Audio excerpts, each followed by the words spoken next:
everyone, it's Mrs. Wriggler. Yesterday I had you listen to a story about the three little pigs. Today I'm going to read you the true story of the three little pigs. Do you notice a vowel team there? Let's go ahead and read the true story of the three little pigs.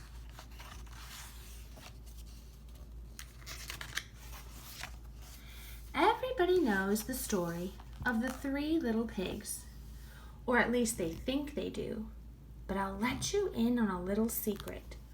Nobody knows the real story because nobody has ever heard my side of the story. I'm the wolf, Alexander T. Wolf. You can call me Al. I don't know how this whole big bad wolf thing got started, but it's all wrong. Maybe it's because of our diet. Hey, it's not my fault wolves eat cute little animals like bunnies and sheeps and pigs. That's just the way we are.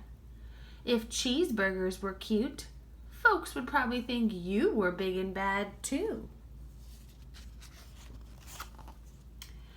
But like I was saying, the whole big bad wolf thing is all wrong. The real story is about a sneeze and a cup of sugar. This is the real story. Way back in Once Upon a Time, I was making a birthday cake for my dear old granny. I had a terrible sneezing cold and I ran out of sugar.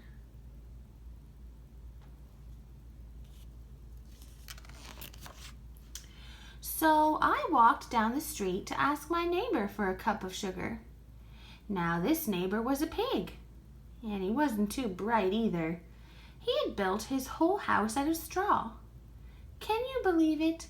I mean, who in his right mind would build a house out of straw? So, of course, the minute I knocked on the door, fell right in. I didn't want to just walk into someone else's house, so I called, "Little pig, are you in?" No answer. I was just about to go home without the cup of sugar for my dear old granny's birthday cake, and that's when my nose started to itch. I felt a sneeze coming on, so I huffed and I snuffed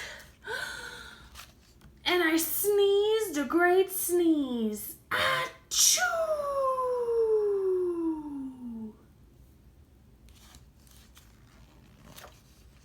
And you know what? That whole straw house fell down. And right in the middle of the pile of straw was the first little pig, dead as a doornail. He had been home the whole time. Now it seemed like a shame to leave a perfectly good ham dinner lying there in the straw, so I ate it up. Think of it as a big cheeseburger, just lying there. I was feeling a little better, but I still didn't have my cup of sugar, so I went to the next neighbor's house. The neighbor was the first little pig's brother. He was a little smarter, but not much. He had built his house of sticks. I rang the bell on the stick house. Ding dong. Nobody answered. I called, "Mr. Pig, are you in?" He yelled back, "Go away, wolf. You can't come in. I'm shaving the hairs on my chinny chin chin."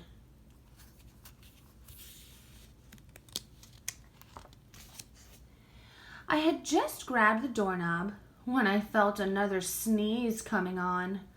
I huffed and I snuffed and I tried to cover my mouth, but I sneezed a great sneeze. Achoo! And you're not going to believe it, but this guy's house fell down just like his brother's. When the dust cleared, there was the second little pig, dead as a doornail. Wolf's honor.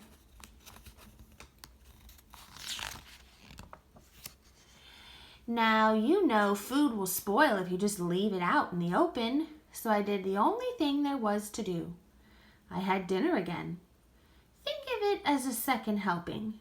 I was getting awfully full, but my cold was feeling a little better, and I still didn't have that cup of sugar for my dear old granny's birthday cake. So I went to the next house. This guy was the first and second little pig's brother.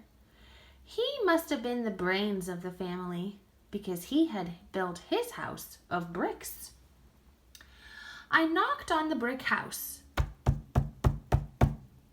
No answer. I called, "Mr. Pig, Mr. Pig, are you in?" And do you know what that rude little porker answered? "Get out of here, Wolf, and don't bother me again." Talk about impolite. He probably had a whole sack full of sugar, and he wouldn't give me even one little cup for my dear sweet old granny's birthday cake. What a pig. I was just about to go home and maybe make a nice birthday card instead of a cake when I felt my cold coming on. I huffed, and I snuffed, and I sneezed once again. Achoo! And then the third little pig yelled, "Yeah, your old granny can sit on a pin."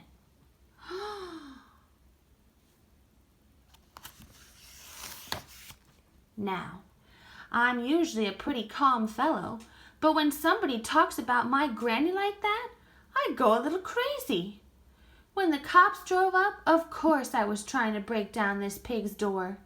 And the whole time I was huffing and puffing and sneezing and making quite a real scene.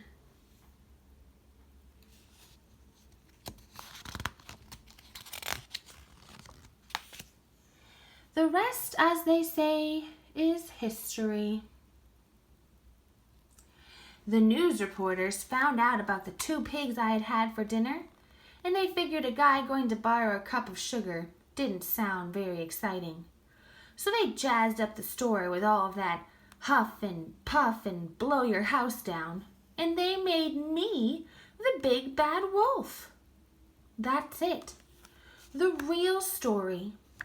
I was framed. But maybe you could loan me a cup of sugar? The end.